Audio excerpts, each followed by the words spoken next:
Hi, today we are considering another aspect of God's personality that He's created us to emulate.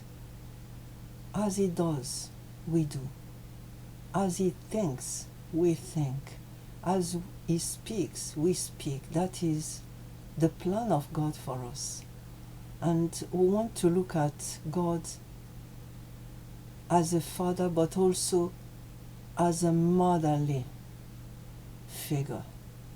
Yes, He is our Father, but He has birthed us by the breath of His mouth, by His word. He gave us the breath of life. And He's created birth, human birth, as an experience of His own experience. If you are a mother, if you have given birth to a child, you know how it works.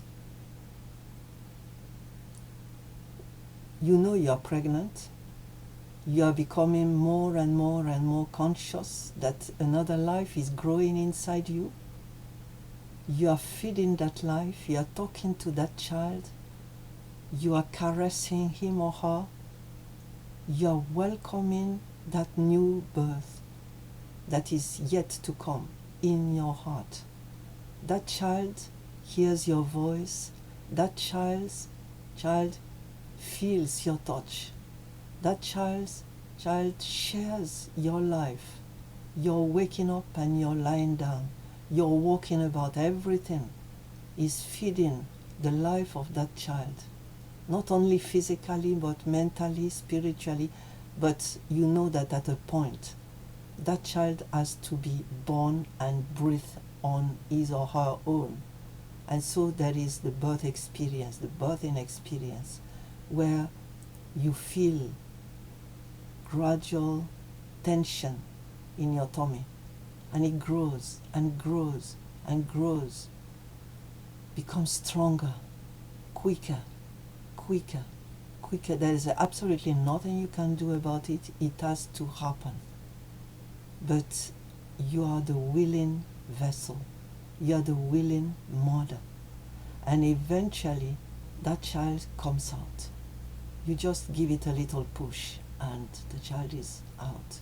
Now I want to talk about prayer now, because prayer is birthing the will of God, birthing new people, birthing people that need to be born again. But you are a mother. Whether you are male or female, it doesn't matter in that way, because it's spiritual.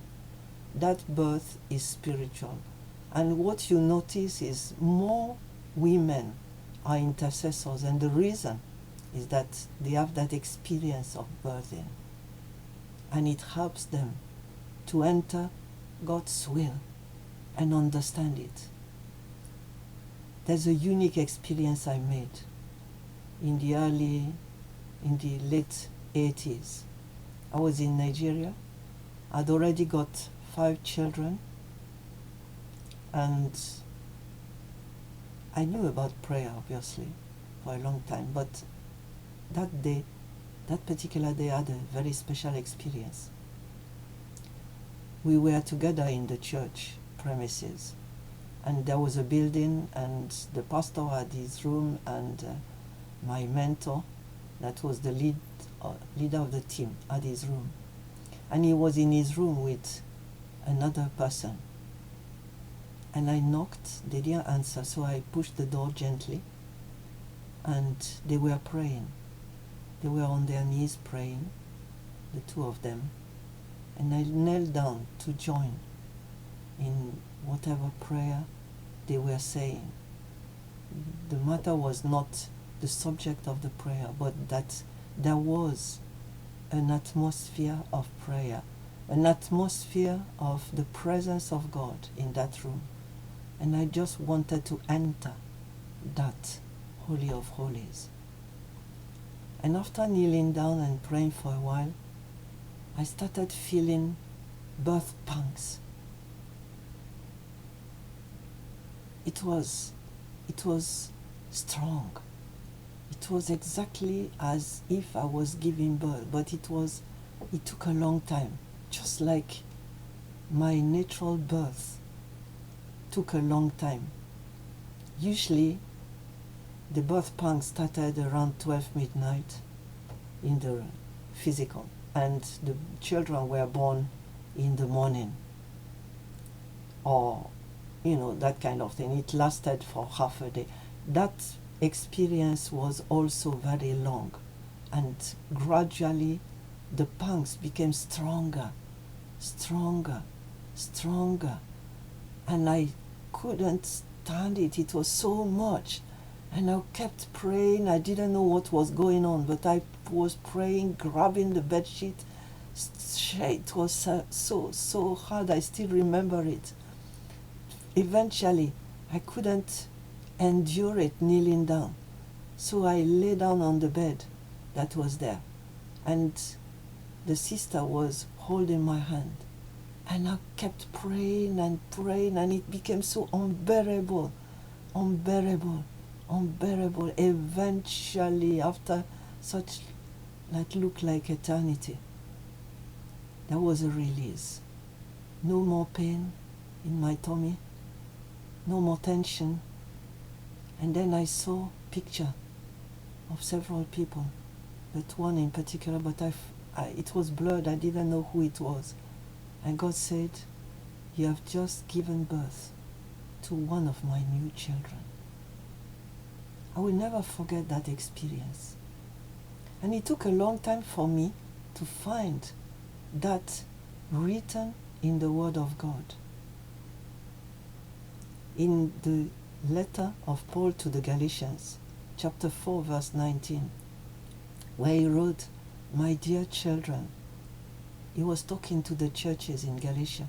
He said, "My dear children, for whom I am again in the pains of childbirth, until Christ is formed in you." And you won't realize what it is unless you allow the Lord, our Father, the one that gave us birth in the new birth, spiritual birth, to allow you to enter that experience. It's not a joyful experience, it's not an easy experience, it's a painful, drawn experience. But you know that God is faithful. And remember that it's not just that you are called to give birth to others, birth to a new church, birth to a new world, now that we are on our knees praying. But also, after giving birth, you have to train that world. And in the prophet Hosea described the word of God about it. He said, God said, "It was I who taught Ephraim to walk, taking them in my arms." And even Jacob, when he was talking to his brother Esau, was talking about the way he walked along with the sheep, and he used, saying that I have to take the path at their rhythm.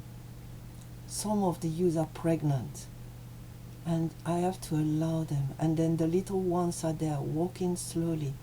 I have to accompany them. That's what God is doing. That's what you are called to do. So I invite you, be willing to enter that labor room. Bless you.